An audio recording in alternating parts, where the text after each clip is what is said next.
Hello everyone, GoldenNova here, and this has been an eventful last couple of days. We've had a lot of drops from the Blazing Vortex, we just got information from the new Ice Barrier structure deck, and now the TCG has a new ban list. I really wanted to do another one of those blindfold ban list challenges, but I'm kind of on lunch right now, so we don't have the time, and there's the stream tonight, and there's not enough time. Hopefully, in the future, the stars will align to allow for that ridiculous challenge to come back. But for now, I'm just going to do a quick run-through of the list while I've got some time, and see what's going on here. So, my hopes for what to see down here, Halka, Fibrax, and Lane-Cross are obviously ridiculously powerful, and they should be removed because they it's like the same combo line on almost any competitive level deck right now. There's no reason not to run them. And they just turn resources, like they're one of those over-efficient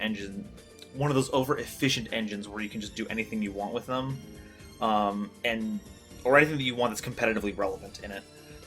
So I'd like to go ahead and see those gone, but I know that's unlikely, especially Halka Fibrax, or not Halka Fibrax, especially Lane-Cross. With any other changes, I like the PPG changes. So I hope that we see a Block Dragon removal, as loath as I am to lose the Block Dragon Burning Abyss archetype. But Adamantipator's were doing a bit too crazy with that. I'd like to see the removal of, or rather the reduction of Scarlet Sanguine to 1, because I thought that was a good change too. And I just hope we see a lot of removal of a bunch of like lockout cards. Once again, another unlikely removal, but the Numeron cards. Not that there isn't a lot of ways of dealing with them. I just think that they make for unfun formats, especially once you start going into the rogue tiers. My idea on that is that technically, competitively, there's ways to get around it. But the ban list is for everyone. If someone walks in and tries to play with just like a deck they picked up a couple weeks ago and they get locked out with stuff like that, that's going to leave a bad taste in their mouth, regardless of whether or not competitively it can be combated. Same thoughts go to the Dragon Buster lockout and the Infinite Negate Apex Avian effect locks. Those are all things I'm hoping to see here. So let's go ahead and open the list up and start from the top. And, okay, yeah, Block Dragon's been forbidden. There we go. That's cool. I'm glad to see that that's out of there. Adamantipator's will have a harder time, or will be less resilient when it comes to their resource management. I don't know if I'm saying the words correctly, but it's going to be harder for them to get back into the game, because they can't just search all three of the tuners out of nowhere just to restart all their game plans, so that's good to see. Jet Synchron, there we go. That was... I said Halka Fibrax earlier, and I think that was because I kept hearing like the Halk Link combo thing, so I kind of mushed them together in my head. But Jet Synchron was definitively the problem. I guess now we'll see if there's another Synchro monster, or another tuner monster, that will take Jet Synchron's place to make all those combos that were around work. Yeah, I'm curious to see if that can be reconstructed, or if that's gone forever, and I'll be happy for it. Mecha Fanabe's O-Line is also, wow, yeah. Okay, so they technically didn't hit Halka Fibrax, but that is like the prime Halk summon, so no more free tokens off of that. And that is still being fairly used in Auroradon combos, too. I don't know if that kills Auroradon combos, necessarily, but it certainly stops the crazy, Infernoble Knight boards that go nuts with that. And the Savage Dragon boards, now that I think about it, because it needs all those sweet tokens. Let's see here. Anything else banned? Okay, so those were the 3 bans. Yeah, no, I'm pretty solid on all 3 of those. Super happy. Okay, so limited to 1. Double Iris Magician is back in the format. Okay, so Pendulums now have one of their craziest engine searchers. That's not a word that people use, but it was good at grabbing what they needed. They hit that originally to put a hamper on Pendulums, so I am super curious to see, because like putting it at 1 doesn't mean that they're like it's difficult to get to. It's Pendulum Magicians. If you want it, you'll get it. So I'm curious to see what that does to that strategy. Now if if Heavy Metal Foes comes back, that one will go nuts. Phantom Knights of Rusty Bargish is back. Ooh, I'm so happy. That's good. I think as long as Orcust isn't around and Nightmare Mermaid, I think Rusty Barges is safe to come back. And, oh yeah, and there's all the Phantom Knights cards coming out in, Phantom Rage, so, yeah, we gotta have that. So, no, that makes sense, and I can't wait. I can't wait. Okay, Called by... Oh, Called by is at 1. Oh, okay, so let me think for a moment. So, Called by the Grave was good for going second decks to try and stop being hand-trapped out of the game. But there's never been a time where we've had more, like, going second good cards, like Forbidden Droplets and 3 Tactical Talents, and Lightning Storm. Oh, that's interesting. I guess we'll see how effective hand traps were in those formats. I think what's funny, though, is that we went through the monsters and we didn't see limit hit for Cyframe Gear Gamma, so that still could be in the semi-limits. But that's what we've been seeing, one of the most powerful hand traps, and Called by the Grave still didn't do anything against that, so I'm... Ooh, very curious indeed. Okay, oh, Harpy's Feather Duster is back! Alright, I guess we don't need to play Drytron QUA, because we can just main deck Harpy's Feather Duster. That's really cool. It was so weird having a trap card in the format that searched it, but you couldn't play it, that Harpy's Feather Storm it was. Oh, that's really cool. Okay, and that's just another, like, good going second card, like, blasting a bunch of back row and just being like, I don't need to care about it. And I guess it's only at 1, like, Lightning Storm is still a good card to have, just that you can draw into it more. But, ooh, Feather Dust from the format again. It's just those weird old Forbidden cards that are just coming back. It's so wild to me. Okay, so that's all the ones that went to 1. Man, this ban list has a lot more changes on it than I would have expected.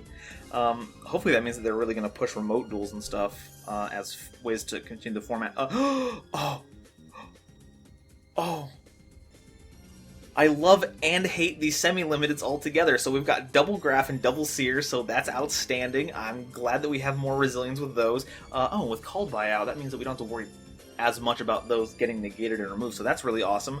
I'm scared about the 2 ABC Buster Dragons, but people keep saying that it's not that bad, so I guess we'll see. And then we have Double Totally Awesome in a format where it looks like we still have Bahamut Shark. That didn't change, so ooh, that's gonna be righteous, because now you can recycle your Totally Awesomes. Like if you make one with Bahamut Shark, that goes away. Oh, well, I guess you could have done that regardless. What am I thinking of? I think I might have just had a completely wrong idea about how efficient that is, but that's going to mean that we're going to see a lot more Paleo Toads, and they're so annoying. But, hey, if they wanted to telegraph any harder that they wanted Frogs to win, that would be it. In the created card pool, specifically. Okay, here's some changes. Okay, so Machior the Destructor is coming back to 3. I forget exactly how the new effect works. I'm trying to think, because, like, it has to be sent from the Field of the Grave to get the thing done. But I forget if it's a once per duel effect now. But we've got Machior the Destructor now for Rage of Ra, so that's, Tour Guides at... I'm just playing Burning Abyss now. I'm gonna dig out all my old cards. I'm gonna buy new ones. I'm gonna make that Burning Abyss deck profile. I'm going to do it because it's back, baby. Gust Kraken. I forget which one Gust Kraken was, but I know that they had to start getting rid of those because they had weird hand looping stuff. I don't know if Gust Kraken is the one that did like weird hand looping stuff, so I'm very sorry for being absolutely stupid at Yu-Gi-Oh! Pantheism is at 3, so we can expect Monarchs to come back, at least for a little bit. I don't know how effective they are now, but they are coming back. And then we have Widow Anchor, so that's at 3. So we've got Widow Anchor at 3, and we have Kagari at 3, but still no Engage. Let me Engage. Yeah, so Engage Still Forbidden. So that'll be funky. Okay. So we've not touched Link Cross, but, you know, it was in the last core set, so that wasn't going to go away, which is unfortunate. But Halka Fibrax is greatly diminished in power, because, was it 2 hits, just Synchron? And, yeah, and the O-Lion. So, oh yeah, and O-Line was the best thing that went from Halqifibrax to Auroradon, so I don't even know if Auroradon is still going to be super used. But I largely agree with a lot of these choices. I don't see an issue. I'm trying to think if there was anything that was on a list that I wanted to come off, but I think everything's just fine. Unless I was reading anything like out of order. No, everything's... Yeah, I'm happy to see if Burning Abyss comes back into the format. There's going to be a lot of Fiend cards with all the new, what is it, the Fabled? But I don't know if those will actually factor in. We got Rusty Bardiche back. PK Fire's coming back.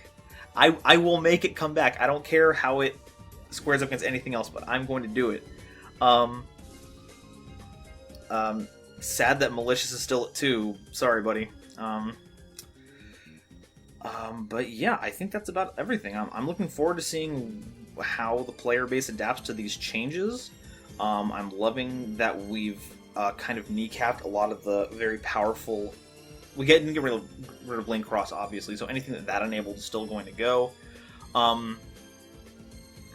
But you can't go Halqifibrax and then turn that into a Link Cross, getting all the other things that you were getting out of it. Yeah, I think that about does it when it comes to, I don't think I have any other, like, format predictions at this point.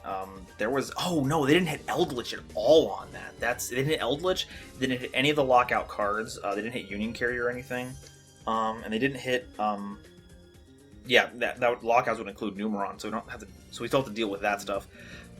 Okay, well, here's to a format where Eldritch are better by proxy.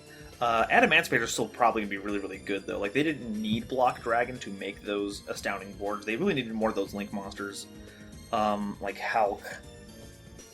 But Hulk still summons all the regular tuners, so you can still get those, so... yeah, I don't see the format being, like, upended, I think. But it will hopefully allow room for more diversity, and I like diverse formats. Side deck be darned. So yeah, thank you very much for watching and listening to me ramble off the cuff about all of this, and I will see you for tonight's stream. Take care.